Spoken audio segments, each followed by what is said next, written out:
तैयारी स्कूल। तैयार हो गए थे तू? अपने बाल तो नहीं, बाल पर मैं पूरे कपड़े पहनूंगी। जानवी तू? तैयार होगी बाल। मैं तुम्हारे लिए पोहा बना देती हूँ। तो जी मैं इनके लिए पोहा बना देती हूँ। मैंने यहाँ पर ये पोहा मैंने अच्छे से धो लिया है एक बार, और ये प्याज, शिमला मिर्च और टमाटर को मैंने बारीक चॉप कर लिया। मैं बनाने की कर रही हूँ पोहा तैयारी। स्कूल में जाना है बच्चों को। तो फिर जानवी से मैंने कहा था, जानवी काफ़ी दिन से मुझसे बोल रही थी कि पोहा बना कर दे दो मम्मी, बोलती थी वो। मैं कहती थी नहीं रहने दे, स्कूल में जाते जाते 3-4 घंटे में सूख जाएगा, वो टाइट टाइट सा हो जाएगा, अच्छा नहीं लगेगा। तो वो मेरे से कल बोली, मम्मी मेरी क्लास में एक लड़की है वो पोहा लेकर आती है तो उसका नहीं होता, उसका सॉफ्ट रहता है। तो मैंने कहा चल ठीक है, तू कह रही है तो मैं बना कर दे देती हूँ। मुझे भी नहीं पता इतनी देर तक सूख जाएगा, मैं तो ये सोच रही थी रखा रखा सूख जाएगा, कभी टाइट टाइट सा हो जाता है। तो वो बोली मम्मी बना के दे दो, आज ट्राई करके देख लेना। तो मैंने उसको बना कर दे दिया था। तेजू बोला था कि उसको तो खट्टा मीठा पोहा खाना था और जानवी को खाना था तीखे वाला। तो मैंने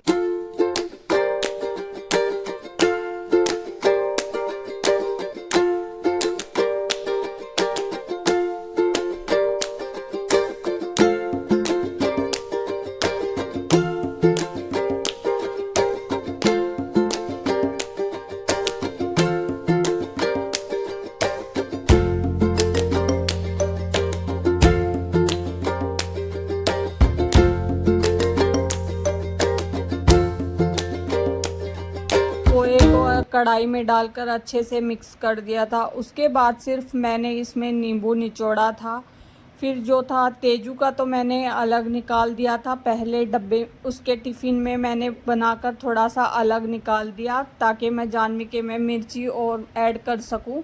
मैंने इस कढ़ाई में था जो जानवी का वो बचा दिया था, तेजू का अलग निकाल के जानवी की में मिर्ची मिलाकर और फिर तेजू का दोबारा डालकर उसमें ही उसकी चीनी डाल दी थी, क्योंकि उसको खट्टा मीठा खाना था और जानवी को खाना था तीखा। तो दोनों की फरमाइश थी जो दोनों की मुझे पूरी करनी पड़ती है। सुबह सुबह का टाइम हो जाता है, दोनों का अलग अलग बना नहीं सकती थी, इसीलिए एक साथ ही दोनों का करके डाल के दे दिया। तो स्कूल से आए थे तो मैंने पूछा था कैसा लगा था तुम्हें पोहा, तो बोले थे मम्मी बहुत अच्छा लग रहा था और बिल्कुल सॉफ्ट लग रहा था, टाइट भी नहीं हुआ। तो आप ना अब हमें पोहा बनाकर ही दे देना कभी कभार। मैंने कहा ठीक है चलो तुम्हें पोहा ही दे दिया करूँगी। फिर मैंने तेजू के में चीनी डाल दी थी और दोनों का जो था टिफ़िन भी रेडी हो गया था, उनका टाइम भी हो गया था और दोनों होने लग रहे थे तैयार। तो उसके बाद दोनों को मैंने टिफ़िन दे दिया था। जानवी बोल रही थी मम्मी मुझे जल्दी जाना है, तेजू को भी साथ लेके जाऊंगी, तो पहले तो मुझे छोड़ देंगे पापा और फिर तेजू को छोड़ देंगे। तो मैंने दोनों का टिफ़िन दे दिया था। काफ़ी मैंने तो लेट किया नहीं था, वैसे तो लेट इतना हुआ नहीं था, बस 5 मिनट थे जानवी को स्कूल में पहुंचने के लिए। तो वो दोनों तो चले ही गए अपने पापा के साथ। तो फ्रेंड्स वो दोनों चले गए अभी स्कूल, जानवी तेजू, और मैं बना लेती हूँ अपनी चाय। मैंने उनको पोहा बना के दे दिया टिफ़िन में। मैंने कहा था कि तुम कुछ खाओगे, पराठा वगैरह बना देती हूँ खा लो, तो बोले हम नहीं खाते। आज मैं खाने का बिल्कुल भी मन नहीं है, पता नहीं बच्चों को बोलो ना कि खा लो वो खा के ही नहीं देते। मैं अपनी चाय बना लेती हूँ। तो जी यहाँ पे मैंने पकड़ लिया अपनी चाय बनाने की तैयारी और साइड में ही जानवी के पापा का दूध भी गर्म कर दिया था, क्योंकि मैं तो पीऊँगी चाय और वो पियेंगे दूध, तो इसलिए मैंने दूध गर्म करके उनको दे दिया और अपनी पी चाय।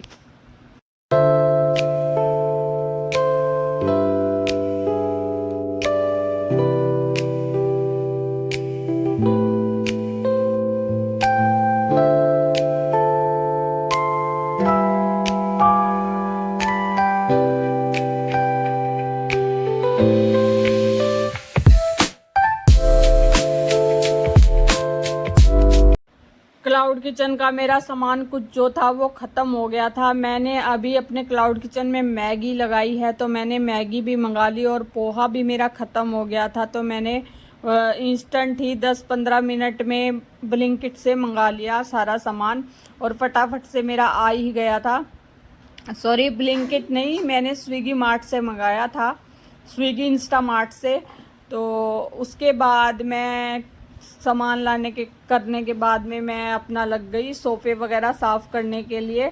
सोफ़े में काफ़ी मिट्टी हो रखी थी, तो बच्चे जब बैठते हैं तो इधर उधर फैला देते हैं वो, तो उनके जाने के बाद में अभी मैं कर रही हूँ सोफ़ों की सफाई। ये जो थोड़ी कॉर्नर्स में है इनके मिट्टी भर गई है, हमारी जो दीवारें हैं इनमें से ज़्यादा मिट्टी सी उतरती रहती है, तो इसलिए थोड़ा सा इनकी जो है मिट्टी होती है ना वो थोड़ा सा इसमें घुस गई है। तो मैं इसको अच्छे से साफ़ करके और ये सोफ़े के कवर इनको लगाकर रख दूंगी सोफ़े को अच्छे से, क्योंकि बहुत ज़्यादा फैला हुआ था और मुझे फिर जल्दी जल्दी काम करना था। बच्चों को भी स्कूल से लाना होता है, क्लाउड किचन का काम भी संभालना होता है, बहुत सारे काम हो जाते हैं। काम करते करते मेरा ऑर्डर भी आ जाता है, काम करती रहती हूँ तभी ऑर्डर आ जाता है, तो काम को भी छोड़ना पड़ जाता है। और ये किचन में जो मैं दरी बिछा कर रखती हूँ इसको बाहर ले जाके झाड़ देती हूँ।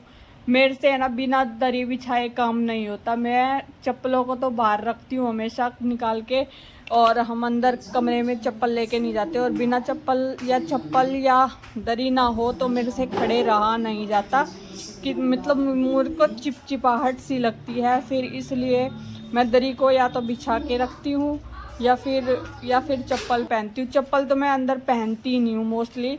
अभी तो बस ये है कि मैं झाड़ू पोछा वगैरह कर रही हूँ, मिट्टी हो रखी है तो मेरे से चला नहीं जा रहा, इसलिए मिट्टी में, इसीलिए मैंने चप्पल पहनी है, और वो भी मेरी अंदर की चप्पलें हैं ये, तो वही मैंने पहनी है। अभी मैं बेड भी साफ़ कर देती हूँ थोड़ा सा।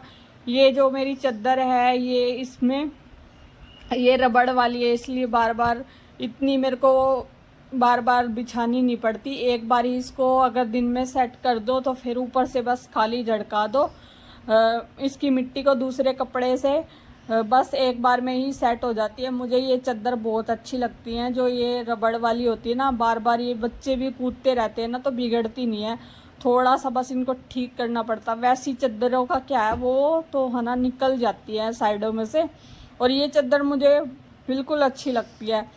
तो अभी मैं ये बस बेड की चादर बिछाने के बाद में झाड़ू वगैरह निकालूंगी